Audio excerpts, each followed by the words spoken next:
You wake up on the shore of some desolate island with the sole goal of finding your missing daughter.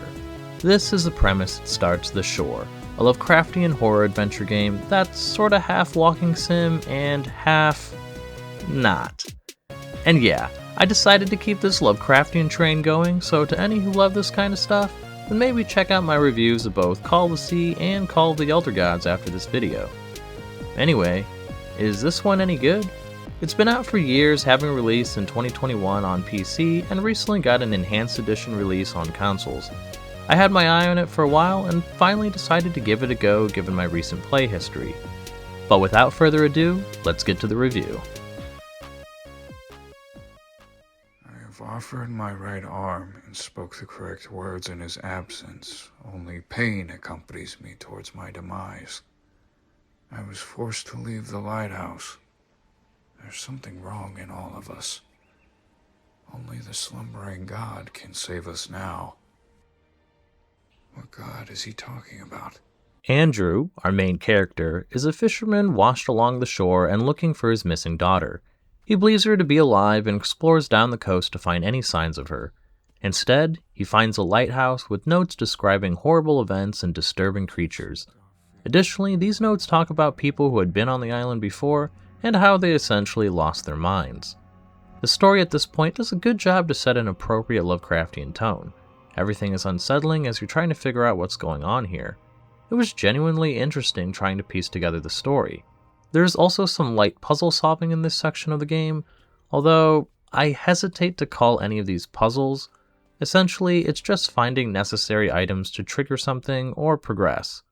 The only times where I had to spend any considerable time on a puzzle was because I didn't know where the item was that I needed and was backtracking.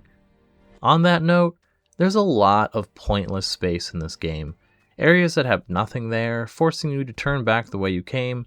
It's inconsistent with how it uses boundaries, so there are areas where you feel like you should go but can't. All it amounted to was feeling like the game was wasting my time even when using the sprint button. The game was also inconsistent with how it highlighted items.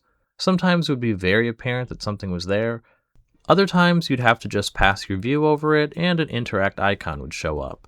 All of these things fueled frustration if I was looking for a particular item that I couldn't find, which luckily only happened once or twice.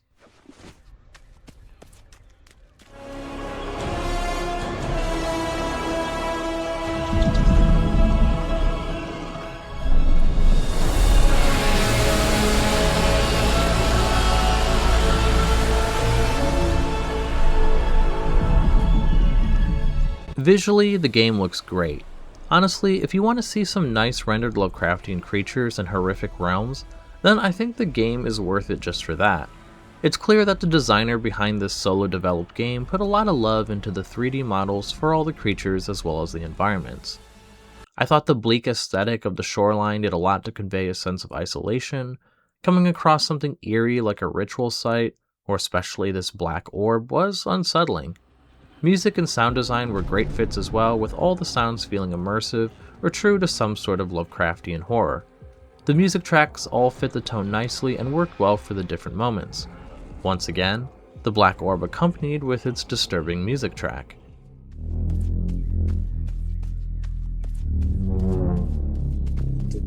Your fault that Mom is now dead, and she will never come. Oh, stop it!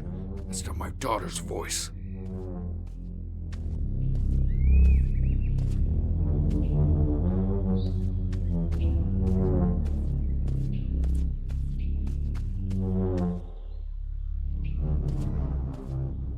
Of course, the game also brings a variety of monsters, which I couldn't fully appreciate when needing to run from them or blast them in the face.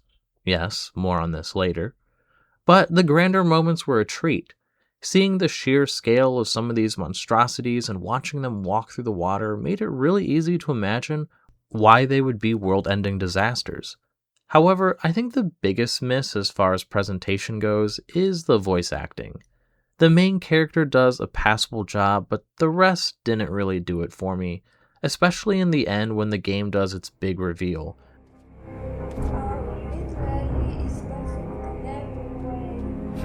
Yes, she is. You know, I was thinking of getting out of the fishing business. There are several different voices, and the actors behind them don't have consistent deliveries. Additionally, they range in volume, and nothing seems normalized, which really breaks the immersion of the ending for me. How far will you go for her? I would fall into the darkest pit to save her. So be it. By the halfway point, the game quickly starts ramping things up, though. It introduces more cosmic horror elements and, frankly, just becomes, check out this next cool, creepy thing over there. I don't feel that Andrew has any time to process anything he's learning or seeing, let alone the player. And it all feels very big and bombastic, purely there for the visual flair, but not much else. Andrew also receives a pyramid-like artifact that, to the player, is a gun. It can shoot a laser at enemies and vaporize them. It's here where most of the rest of the game consists of annoying chase sequences and lackluster shooter gameplay. In almost all of the chase sequences, you're being chased by creatures that can move faster than you. Before having the artifact to defend yourself, you basically had to know a chase was going to happen, or you probably would die. So naturally, this meant dying the first time, and then returning back to it and passing on the second go of it. I felt in chases, even with the weapon, it was still a chore. In a couple of them, the weapon would only briefly stun the monster, so you needed to constantly stun while momentarily turning around to try and figure out where you needed to go in these labyrinths. I still had no idea how I found my way past this spider-looking thing, which the game dubbed Shagta Nagatha, a manifestation of Cthulhu's mind.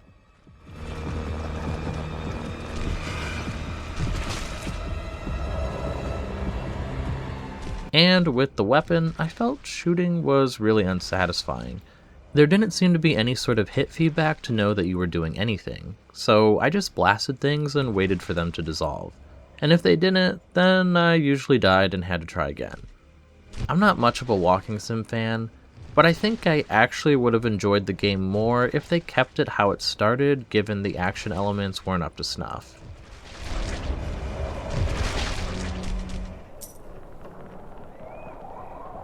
However, with this shift in gameplay also comes a shift in the storytelling. I couldn't help but feel the game just lost the script at this point. The story and world was mysterious and unsettling as mentioned. I felt as the player I could kinda try to piece together what was going on, but I felt lost by the latter half. And spoiler warning ahead, so skip to the next section if you don't want to hear it. Early on, Andrew realizes that he has a voice talking in his head. This voice promises to help him get his daughter back if Andrew helps the entity in return. What this essentially boils down to is him doing a series of various tasks to wake up Cthulhu and Dagon. I wondered why Andrew was doing any of these things after a while because nothing was explained, just a promise of seeing his daughter again despite the entity offering him no reason to believe it. I also didn't really understand what any of these tasks were or what they represented, other than it was a necessary MacGuffin to break the seals trapping the Elder Gods. Maybe that was the point though, make things so abstract and esoteric because it's a Lovecraftian story, and I just didn't get it. Although there is a bit of an explanation as to why Andrew isn't really affected by all these horrific things he's seen, and that's because he's a pawn in Nyarlathotep, another Elder God.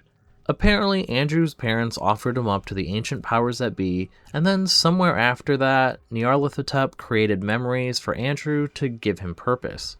The god had been trying to send others to the island, or whatever realm this is, but it always ended in failure because they were purposeless and would soon go insane.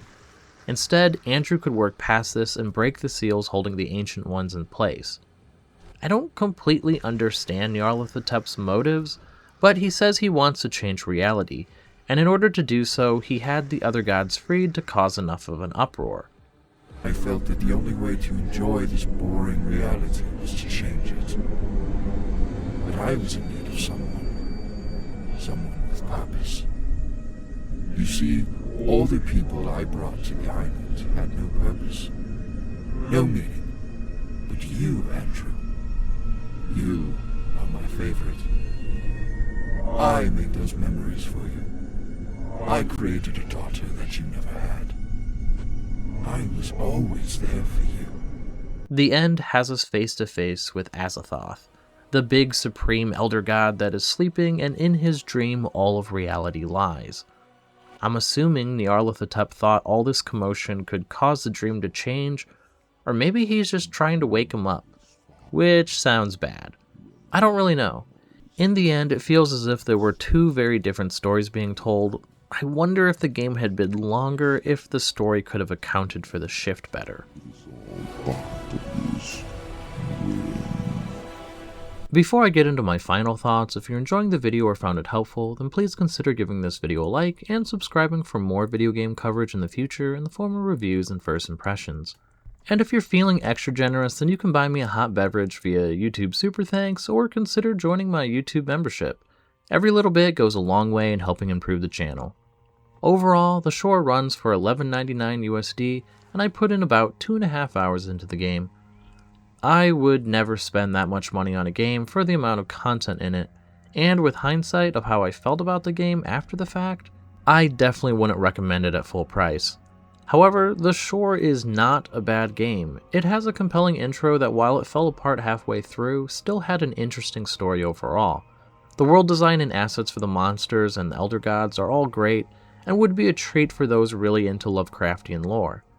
It's an incredible effort for a game developed essentially by one person. Furthermore, it goes on sale all the time for under $2. At that price, it's an easy pickup if you're at all interested in it. The short runtime makes it so that even if you don't like the game, then you didn't waste much time finishing it. If you played the game, let me know your thoughts in the comments below. If you haven't, then let me know if it sounds like something you'd be interested in, or if you have any other questions. I hope this video helped you in some small way, and if it did, then please consider leaving a like, comment, subscribe, or whatever it is you feel like doing. Thanks for watching, and have a nice day.